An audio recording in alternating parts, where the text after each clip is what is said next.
Welcome back to the ND on NBC Podcast.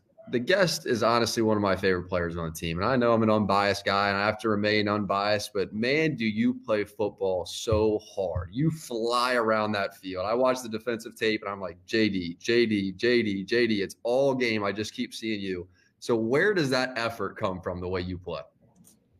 I don't know. It's just something that I've always been passionate about. And funny thing is, I was talking to one of my coaches the other day, and one of my favorite quotes is a defensive player's value to the football team is measured by how far away he is from the ball at the end of each snap. And so I kind of just try to be passionate about that and make sure that happens every single play. No, that's what it looks like, man. I mean, you have 71 tackles. The next closest guy is in the 30s. And so to me, that lends itself to just sheer effort and just always, whether you're blocked, whether you're on the backside, front side, you're always just trying to be wherever the ball winds up. So what does that sound like to you? When you hear 71 tackles, the next closest in the 30s, where does the tackles come from for you?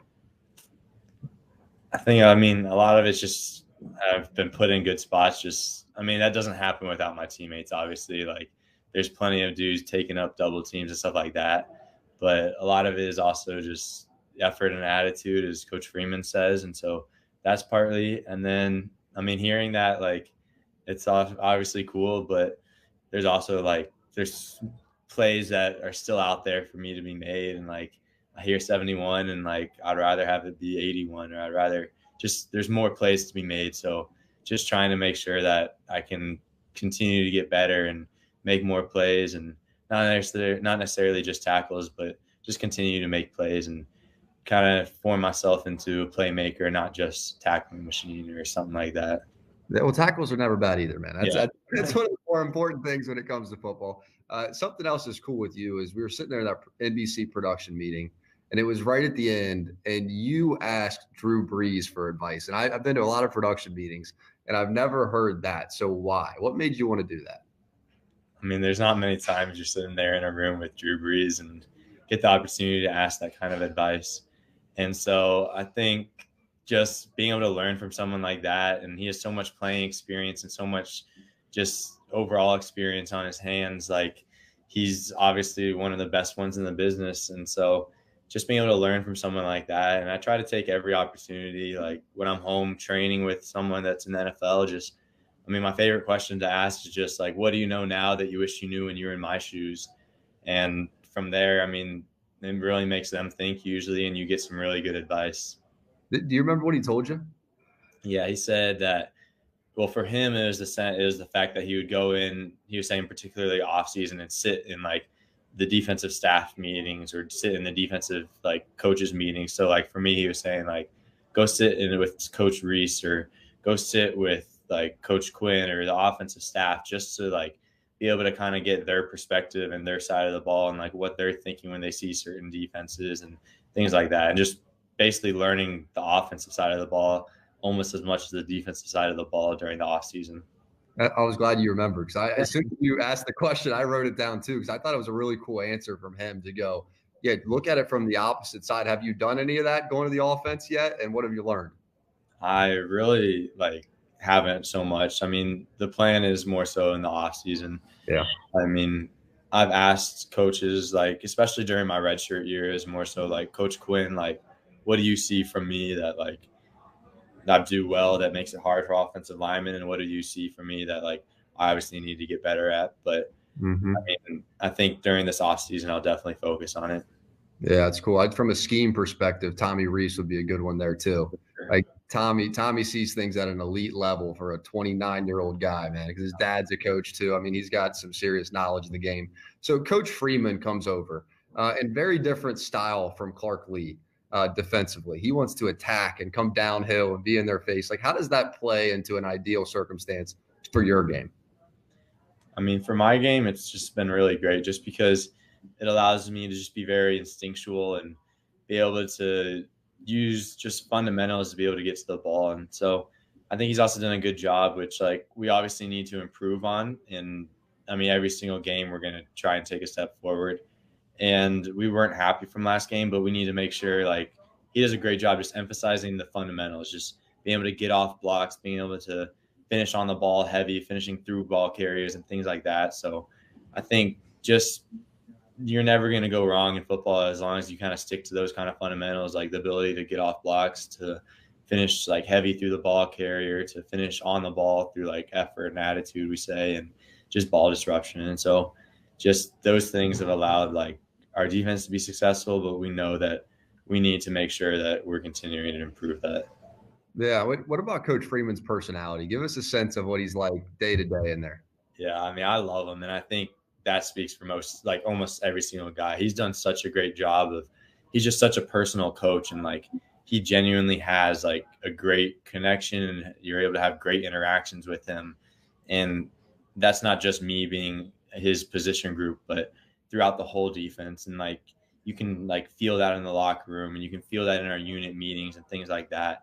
And so like guys really enjoy playing for him, and I think that makes a big difference. JD, what's been the best defensive game so far as you look at the schedule and the games that has been played so far? What's been the best defensive performance in your eyes? I think the best one would be, as a whole, would have been in Wisconsin. Why? I think the fourth quarter when we were able to just take over the game was just really satisfying, and plays like Kaiser's pick, or just things like Cam had a PI, and then he comes back and gets a pick on the same exact route. And so just those kind of things. And I mean, the cool thing is it's college football, so we still have 4 more games to make sure that we're improving. And we weren't satisfied with the last game, and we weren't necessarily happy with it. I mean, it's good when you come off a game and you win, but you actually felt like you lost. Like to some extent, that's good, because you know that you're not going to be complacent, and you know you need to get better. And so we feel that we're like, games like Wisconsin is where we should play, like how we should play every single game, and how we should be able to play every single game. And so we're striving for that. What was that Wisconsin game like when the jump around happened and then the fourth quarter eruption? Like, what were you thinking standing over there on the sideline as all the picks and the pick sixes started to happen? I mean, it was definitely fun. And like pick sixes just picks in general just give you another like bolt of adrenaline, trying to hopefully just get one block for the guy and get him in the end zone. And I mean, 2 pick sixes doesn't happen that often. And so, especially in the linebacker group. So we were just fired up about it. It's pretty awesome. How vocal of a guy are you on the field? What's sort of your leadership style when you're out there? I think first and foremost, I'm a big, like, you're going to see the way I work before I start talking. But I'm definitely like, have been trying to focus and emphasize like my role as like a communicator. And I think I've been very fortunate to play alongside with Drew White. And so Drew White's does a really good job of communicating. And so I've been able to learn from him, and just, we kind of are able to like enhance both of what he does. And I'm able to help, like I'm able to enhance what he does, and he's able to help enhance what I do.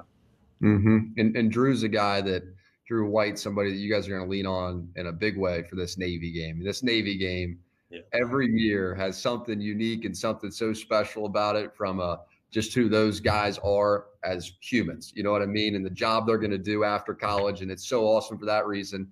And it's also so different because of this triple option attack that they play. So what are some of the great challenges and the unique elements about this Navy game on the field? Yeah, one of the biggest things is just like trying to get a hold of like the speed at which they are able to perform their offense. I mean, they're super efficient, and they do a great job at like sticking to who they are. And so with that, like, we know that we're not necessarily going to be able to like get the same speed in the practice. So we are going to need to make sure we watch extra film. We do things like there's a walkthrough wall that has end zone copies of film. And so just being able to get that so that you can get a general idea of like how fast they're going to be coming off the ball. And then there's the little details that we've started like emphasizing, is just like working cut blocks, or being able to play from quarterback to pitch man, and just those little details. And so obviously, like, thankfully we've had a coach that's been able to play in many of these games. And so we're going to lean on that, but just being able to adapt to the speed and emphasize the little things of cut blocks and getting off blocks and finishing on the ball and things like that. When did the game planning or the scheming for this game begin? Was it this week, or have you guys been thinking about this game since fall camp or spring? Yeah, fall camp, we had a couple periods every single fall camp that was emphasizing just Navy, just because it's such a unique offense and you feel that there's not enough time to ever like fully prepare in a sense. But so fall camp, we made sure it was the coach's call, but they made sure that we started preparing there. And then, I mean, the coaches, they go straight from the UNC game, and that night they get in the office and they get working on Navy, and from there we go. Yeah. Yeah, and Coach Freeman feels to me like he's confident in stopping it. And he had some games at UC where they really struggled. I think there was one year where they gave up like 60 points or something in a massive game, and then he went and really just honed in on it and was studying it and talking to high school coaches, talking to college coaches. And now I would say he feels extremely confident about his plan going up against the triple option. How many triple option games did you have back in Georgia playing high school football? Like, how often have you gone up against this offense? I've definitely done it a couple of times, like probably around 10. So Kyle Hamilton's team was a triple option team. So we played them every single year. And then another team, St. Pius X, is another team that runs the triple option. And so triple option wing tee, both of them are a little mix of each. And so I've gone up against it all 4 years of high school. So yeah, I mean, that's obviously like just a little added benefit that is going to help me to some extent. Yeah, well, now you said something even a little bit more interesting than the triple option. Playing high school football against Kyle Hamilton. Was he playing receiver? Was he playing what was playing high school football against Hamilton like? So he was kind of everything. I mean, the crazy thing is, so I've known him before high school. Yeah. And so everyone thinks of this Kyle as this like huge 6'4" guy, long, lengthy guy, and like it wasn't until like really end of sophomore, junior year that he hit that growth spurt. Like there's some pictures that from when we played basketball that I was way taller than him. And so It's been funny. And like, it's just been cool being able to grow up against him or play with him and play against him. But he was definitely like a playmaker at the high school level. And so it's been really cool just being able to see that bleed and continue and him be able to enhance his abilities at the college level. So what was he like as a short? See, I can't even picture him as like a shorter guy. So what are his skill sets when he was like a shorter? When did he become a recruit? What does a little Kyle Hamilton even look like? I think his first offer came like sophomore year, but beyond that, I mean, like it was like basketball. He was the point guard. Like he was a little short guy. And so like football, like we used to play against him, and we always were like I was 6 foot in the 8th grade, and so Kyle was always a shorter dude that. Like we just knew him because we played with him. We didn't know him because he was like that guy. But then he was always athletic, and he turned into that guy.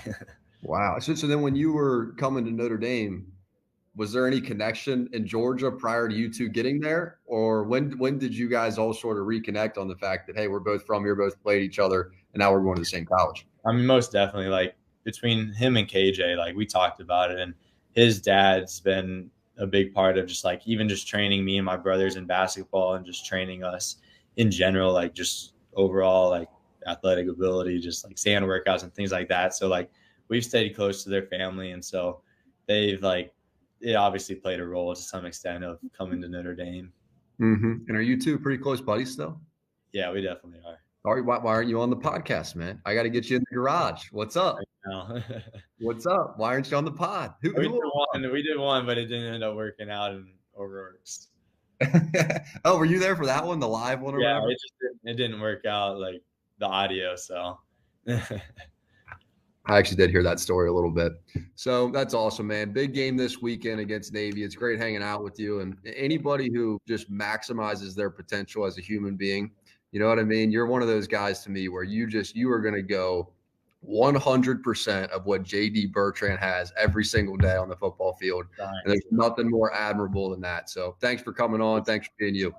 No problem. I appreciate it. Hi, I'm Mike Tirico, and thanks for watching. Make sure to hit subscribe for the latest news and highlights from NBC Sports.